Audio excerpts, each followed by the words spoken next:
विश्वं दर्पणदृश्यमान नगरी तुल्यं निजान्तर्गतं पश्यन्नात्मनि माया बहिर्भूतं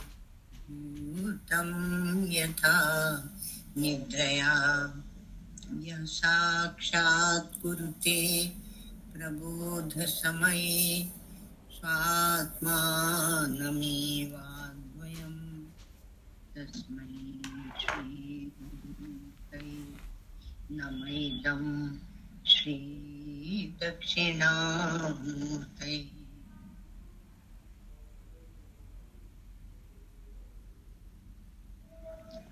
माया छाया वराकी कथमिव लभतां मय्यनन्ते प्रतिष्ठाम् आस्थाने चेश्वरत्वं दुहिणहरिहरा हन्तवन्ये सुलिङ्गाः अद्वैते द्वैतकेला गगननलिनवत् स्वप्नवज्जीवमेला श्रीपूर्णानन्दवाणी श्रुतिशिखर सुधा स्वर्णदीन पुनातु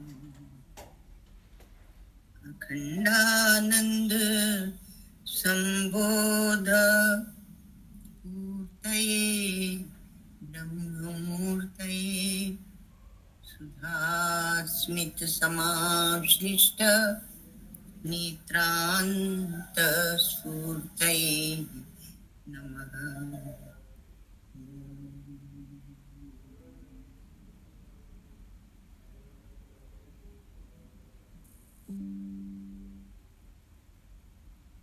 अज्ञानान्तर्गहन पतितान् आत्मविद्योपदेशै त्रातुं लोकान् भवतवशिखा तापपापच्यमानान् मुक्त्वा मौनं वटविटपिनो मूलतो निष्पतन्ति शम्भुर्मूर्तिश्चरति भुवने शङ्कराचार्यरूपा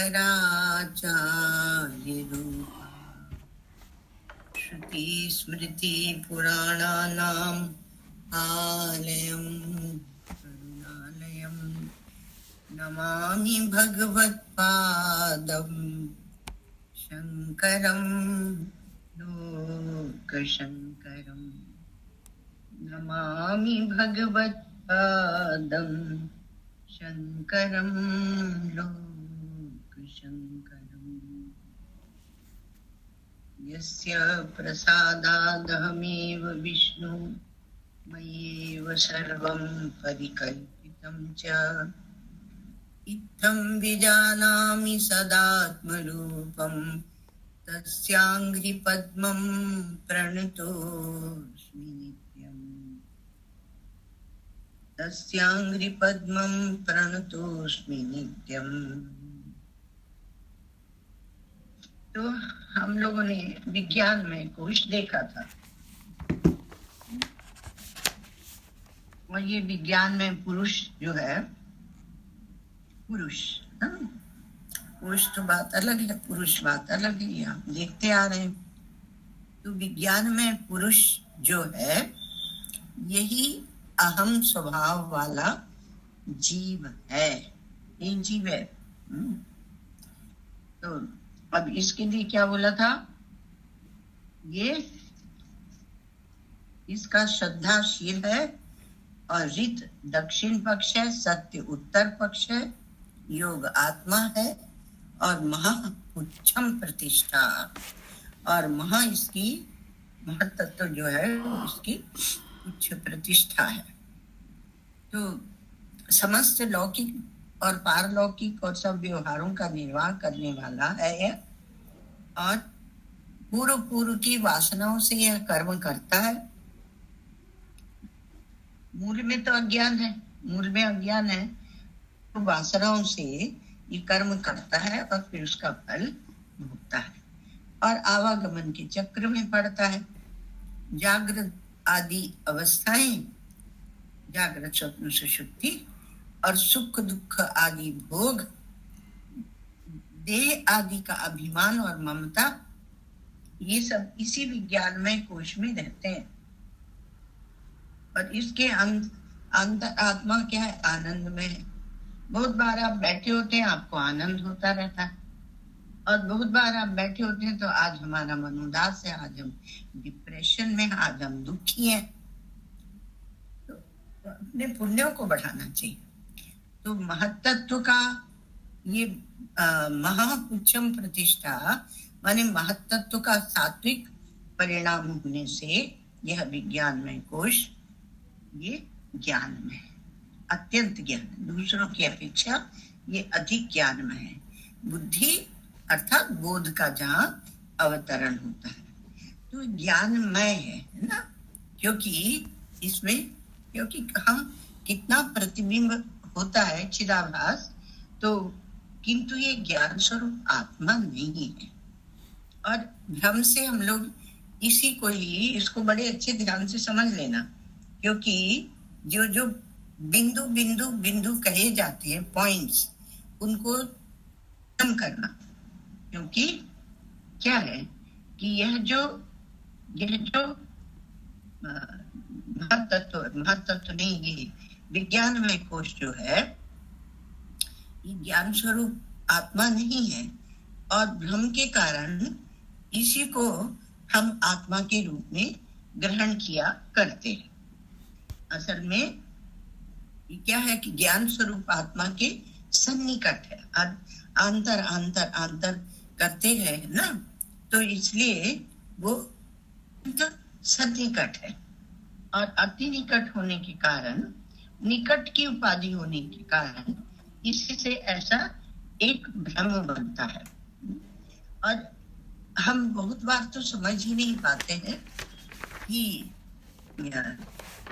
जैसे कि सुषुप्ति में, तो वहां एक भ्रम वहां से उठने के बाद हो जाता है कि मैं सुख से सोया, तो सुख भी हो और सोना भी हो, कैसे होगा?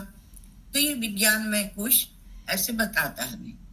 तो यदि हम विचार करें, विचार शब्द क्या होता है कि जब हम अपने प्रत्यगात्मा की ओर चलते हैं, अंतर अंतर चलते हैं, उसी को कहते हैं विचार, विपरीत चार।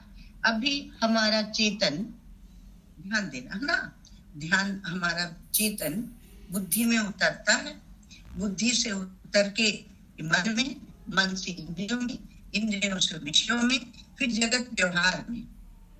जब हम उसको निवृत्त करते हैं, अंतर्मुख करते हैं, तो जगत व्यवहार को छोड़कर वह इंद्रियों में आता है, इंद्रियों से मन में, मन से बुद्धि में, और बुद्धि से और अंधा अपने अपने आत्म स्वरूप में या आनंदमय कोश में वो पहुंच जाता है। तो ये इसको हम अंधा की ओर जब ले जाते हैं, तब इसी को बोलते हैं विचार। और ये विचार जो हम ठीक ठीक कर पाएंगे, तो इसी से भ्रम की निवृत्ति होगी। तो ये अत्यंत सन्निकट की उपाधि है, और इसी से उसमें भ्रम होता है।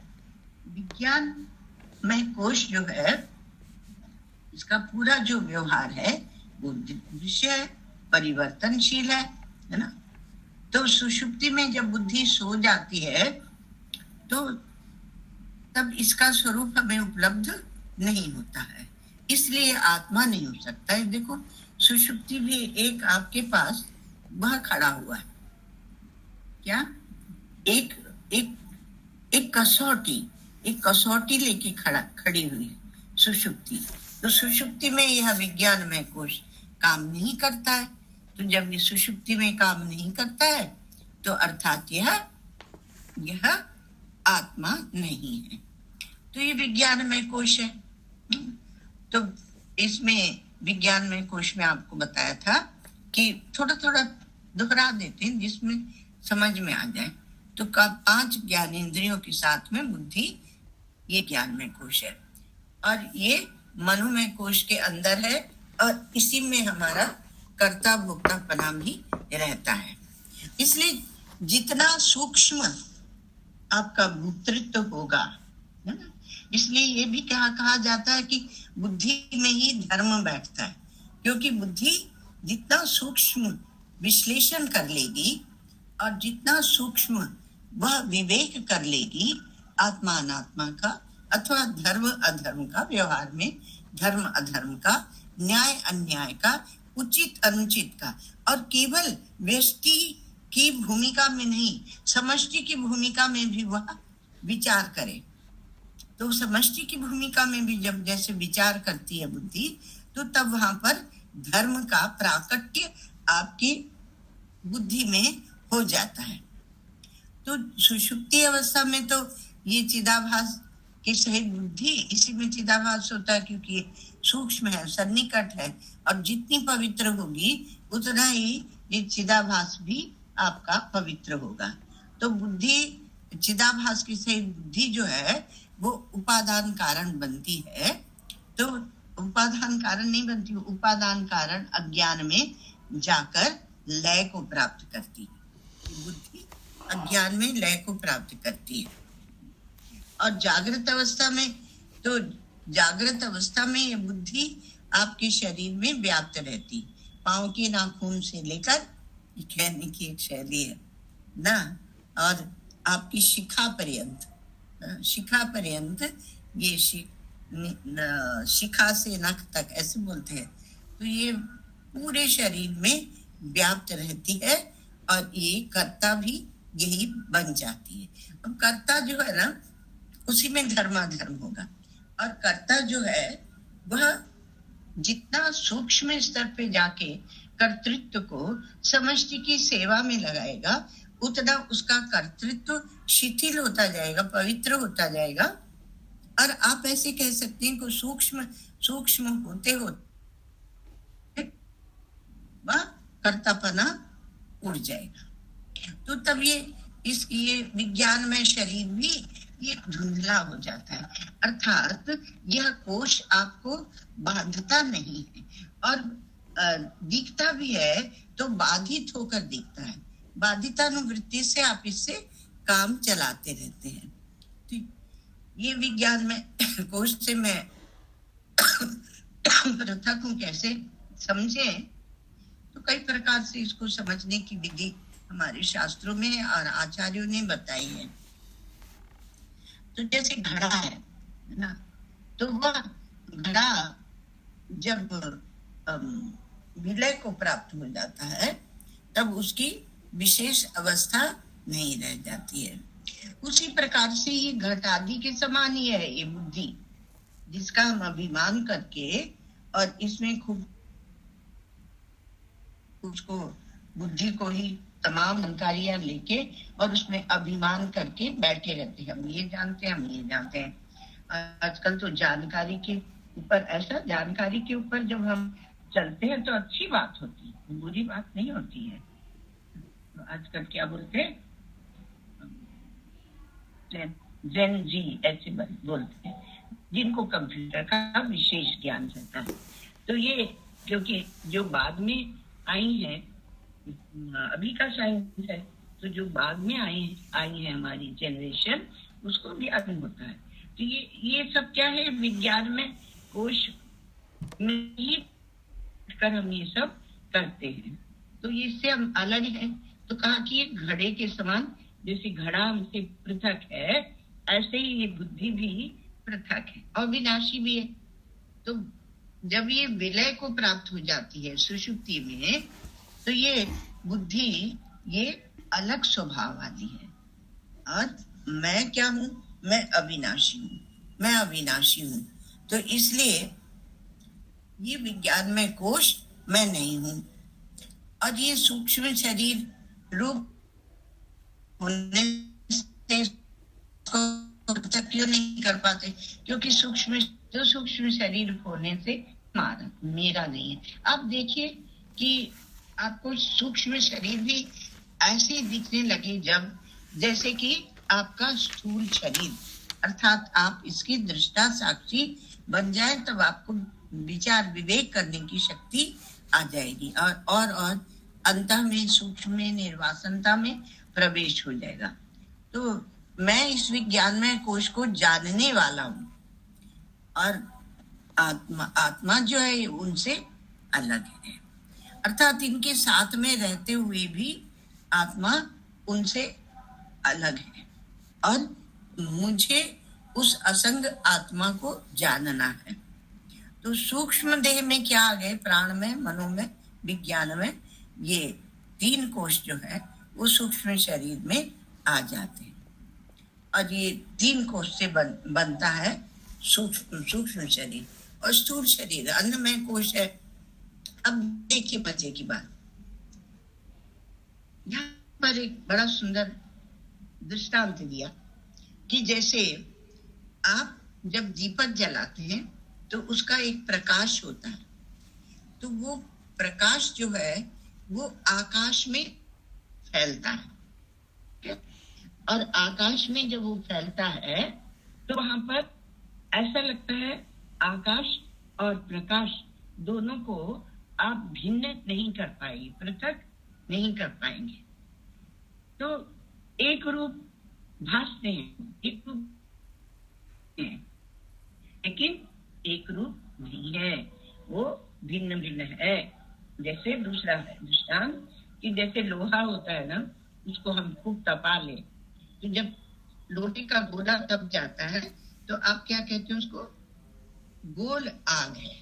आग तो गोल नहीं होती है ना, पर उसमें जो अग्नि है वो उसके साथ वो लोहे का गोला एक रूप हो जाता है। तो एक दिखते हैं पर वो एक है नहीं। आप उसको कहीं भी डालेंगे उस लोहे के गोले का को तो वहां जलेगा, ज्वलनशील है वो, पर वो एक नहीं है। उस लोहे के गोले को ठंडा किया जा सकता है। उसी प्रकार से अंतःकरण और आत्मा एक रूप प्रतीत होते हैं, लेकिन कौन, अंतःकरण अर्थात इसके आपके मनो में, प्राण में, ये विज्ञान में खास इनको ले लीजिए, मनो में, विज्ञान में को, तो ये अंतःकरण है। तो ये अंतःकरण है तो ये भिन्न दिखते हैं, तो भिन्न दिखते हैं पर भिन्न है नहीं, मतलब उल्टा इनको हम अभिन्न मानते हैं पर ये भिन्न है, भिन्न है क्योंकि हम लोग विवेक कर रहे हैं ना, तो इसलिए इस तरह से चलेंगे कि अंतःकरण और आत्मा एक रूप दिखते हैं, तो एक रूप देखते हैं किंतु पृथक है नहीं, क्योंकि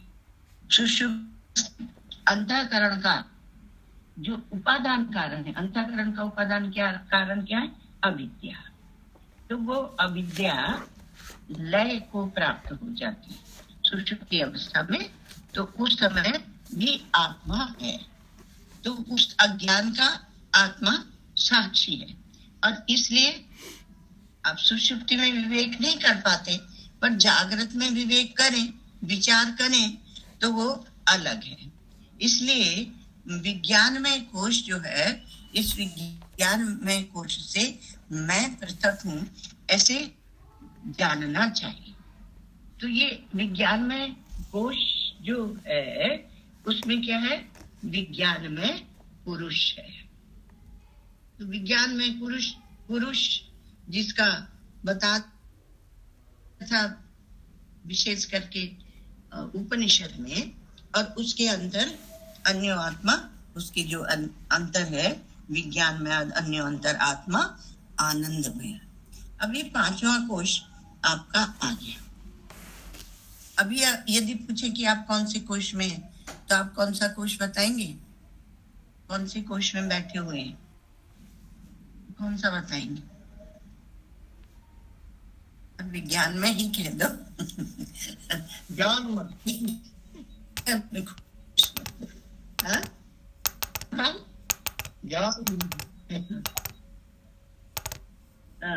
अन्न में, प्राण में, मनो में, विज्ञान में, इसमें कौन से कोश में? तो अभी हम श्रवण कर रहे हैं तो विज्ञान में कोश में है, अगर सुषुप्ति में है तो अज्ञान में है। तो आनंदमय कोश, तो आनंदमय कोश और आनंदमय पुरुष, इसमें हम लोग पहुंचे, ठीक है ना। तो आनंदमय कोश और आनंदमय पुरुष, आनंद की अनुभूति होती है। अब ये आनंदमय का भी एक तारतम्य बनता है। निष्काम जो शुभ कर्म करते हैं उनके पुण्य फल से और जो आनंद का उदय होता है, तो उसको हम उतनी ही सूक्ष्म बुद्धि से हम उसको अनुभव करते हैं। तो बुद्धि वृत्ति अंतर्मुख होती है और वह उसका अनुभव करती है। देखो, वो जितनी बुद्धि सूक्ष्म होगी, अंतर्मुख होगी, निर्वासन होगी, उतना उसी प्रकार के सुख का वो भोग करेगी। सब एक ही प्रकार के सुख को नहीं भोगते।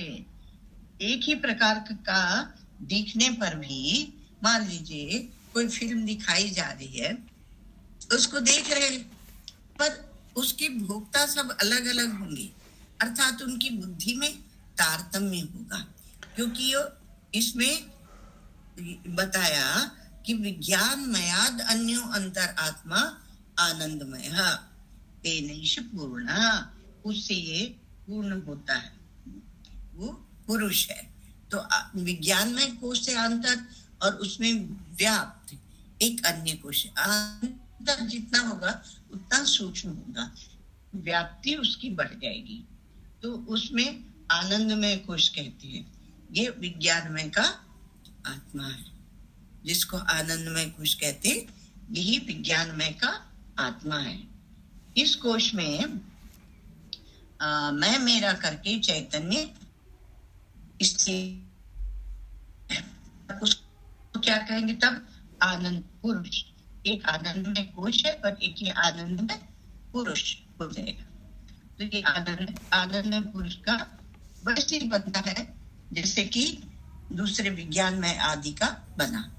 तो जैसे अन्नमय का, प्राणमय का, मनोमय का, क्योंकि यहाँ तितरी पक्षी को लेकर रूपक बनाया गया है, तो जैसे तो इसलिए इसके भी अवयवों की कल्पना उसी प्रकार से की है भगवती श्रुति ने हमें समझाने के लिए। तो उसी प्रकार से कल्पना है। तो कहा कि प्रिय जो है ये इसका सिर है, और मोद दक्षिण पक्ष है, और प्रमोद तो कहा उत्तर पक्ष है, और आनंद आत्मा है, और ब्रह्म इसकी पुच्छ प्रतिष्ठा। ब्रह्म क्या है? तो ब्रह्म इसकी पुच्छ अर्थात प्रतिष्ठा है। ब्रह्म पुच्छम प्रतिष्ठा। इसके पहले में क्या था? महापुच्छम प्रतिष्ठा, महत तत्व उसकी पुच्छम प्रतिष्ठा। वहां पर को में ले जाना पड़ेगा। जितना जितना आप समझेंगे उतनी आपकी बुद्धि पवित्र होगी। भगवान अर्जुन को यही कहना चाहते हैं। एक बच्चे ने हमसे अभी पूछा वहां दिल्ली में कि जब हम इतना कमा ले रहे हैं कि हमारा आराम से सब खाना पीना रहना सोना सब बहुत आराम से हो रहा है, तो अब हमें और अपना काम बढ़ाना चाहिए, काम करना चाहिए कि नहीं करना चाहिए? ऐसा हमने कहा, ये प्रश्न तो भाई अर्जुन का था। तो भगवान ने कहा कि कर्म जो तुम करते हो उसमें तुम्हारा अपना अकेले का अधिकार नहीं है। कर्म कभी व्यष्टि का नहीं होता है। अब भले मान लें भ्रम से, भ्रांति से, किंतु कर्म अकेले का नहीं होता है, कर्म समष्टि का होता है। और समष्टि यदि उसमें लगे हुए है तो समष्टि का सोचकर आपको निर्णय करना पड़ेगा। इसलिए अर्जुन को अधिकार नहीं था कि वो अकेले निर्णय कर ले, क्योंकि व्यष्टि का नहीं था, उसका कर्म पूरा समष्टि का था। तो अर्जुन का समझता ऐसा सोचना उचित नहीं है ना। जब तक आप कर सकते हैं तब तक सेवा, अपनी निष्काम सेवा देनी चाहिए, क्योंकि कर्म हमेशा समष्टि से जुड़ा हुआ है। शरीर कर्म करता है ये बात ठीक है कि आप विचार बुद्धि में करते हैं, विज्ञान में कोश में बैठ के आप विचार करते हैं उचित अनुचित का, लेकिन जब कार्यान्वित करते हैं तब आपका वहां भी लगता है, प्रयत्न भी लगता है। अधिष्ठानम तथा कर्ता करणम च पृथक विधम विविधाश्च पृथक चेष्टा दैवम चैवात्र पंचमम। तो इनको देखना पड़ता है। जब आप इनको आप देखते हैं इनको देखते हैं तो आपको पता चलेगा कि आपका कुछ है ही नहीं।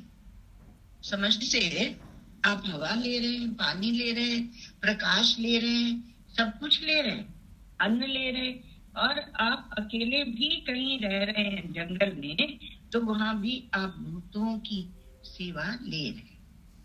इसलिए जितना हो सके शरीर से सेवा दे दो। जो कर सकते हैं आप कर लीजिए, नहीं कर सकते तो ठीक है, आप ध्यान लगाइए, समाधि लगाइए, वो बहुत बड़ी सेवा है। क्योंकि उससे जो शांति फैलेगी, वो शांति देना भी एक सेवा है। तो इसलिए ये आनंदमय पुरुष में हम पहुंच गए। तो आनंदमय पुरुष ये जैसा आपका पुण्य कर्म होगा उसके अनुसार आपको प्रतिफलित होगा आपके जीवन में। तो वैसा ही है जैसा विज्ञानमय का शरीर था, अन्नमय का, वैसे ही इसका। तो इसमें प्रिय मोद और प्रमोद।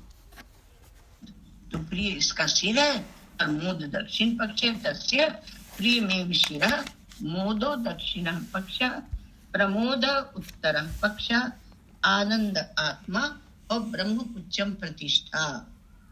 गजब का है आनंद में कुछ।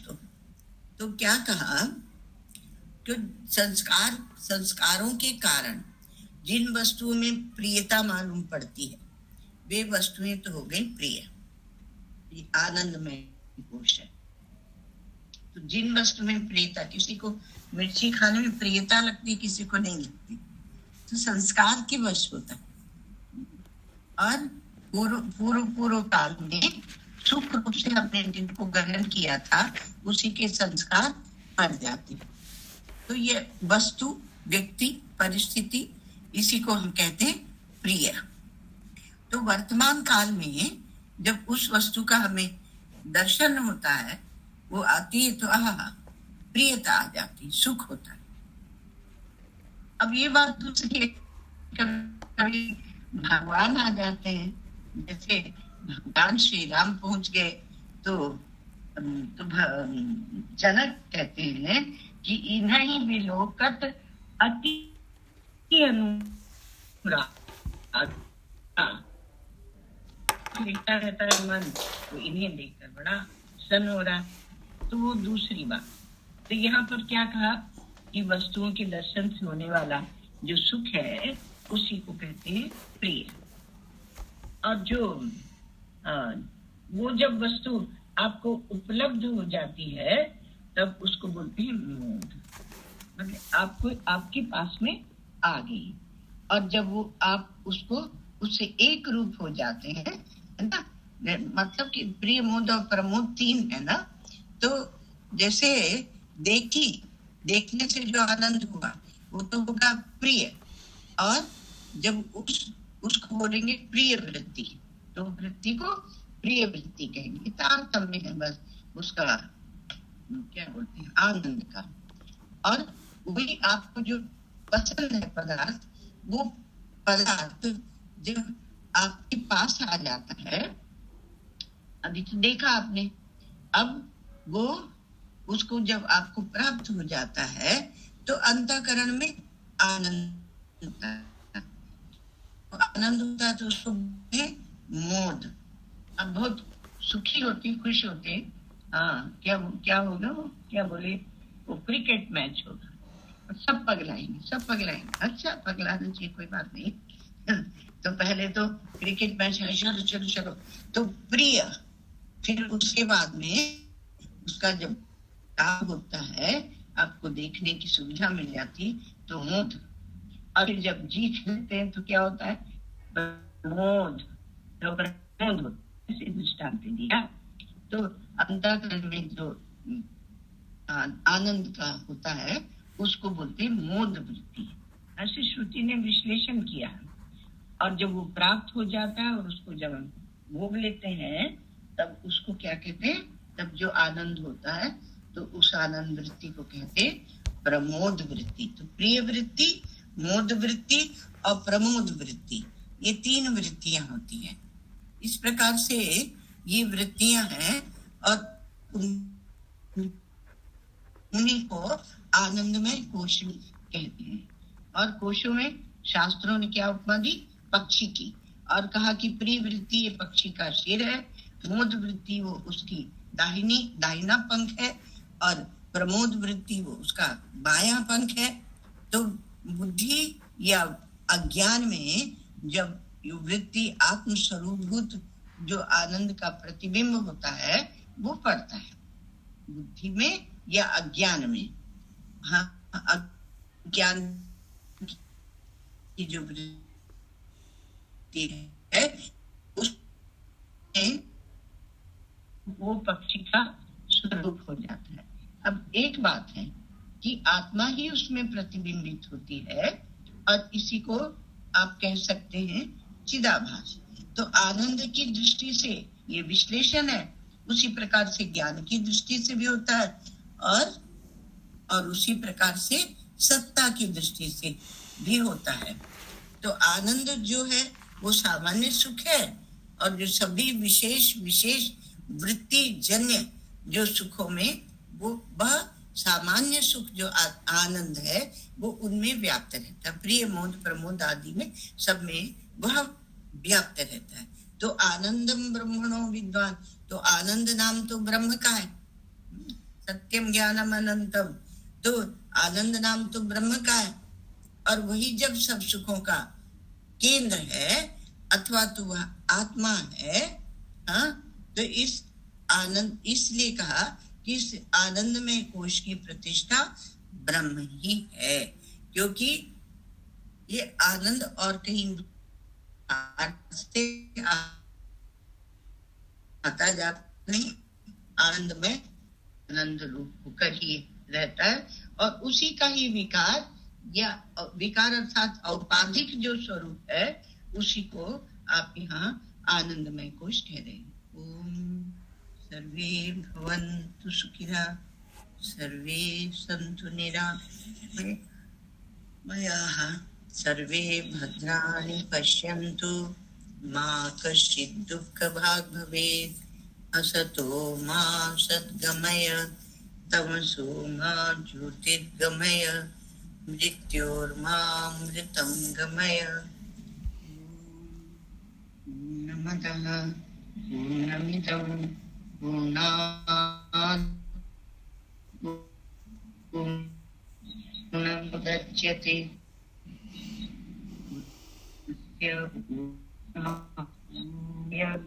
पूर्णमेव शान्ति शान्ति शान्ति।